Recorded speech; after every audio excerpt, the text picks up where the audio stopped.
सानिया मिर्जा जो कि ओलंपिक्स में मुस्लिम होके जो है वो स्कर्ट में खेलती रही हैं या खेलती हैं, इसके बारे में सवाल है और जवाब है। आइए देखते हैं। थोड़े दिन पेपर में और मीडिया में देखा है ऐसा, जो स्पोर्ट्स स्टार है वो कहते हैं ये तो कपड़े से तो कपड़े के लिए रिस्ट्रिक्शन रखे से है।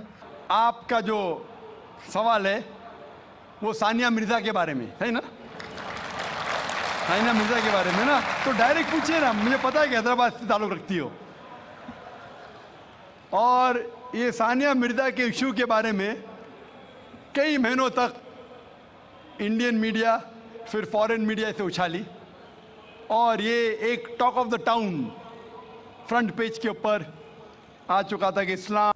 तो जवाब आपको जरूर मिला करेगा इस शॉर्ट के अंदर भी। अगर मुकम्मल वीडियो आपने देखनी है तो नीचे जाके एरो से आपको नजर आ रहा है, क्लिक करें और लॉन्ग वीडियो को, पूरी वीडियो को देखें।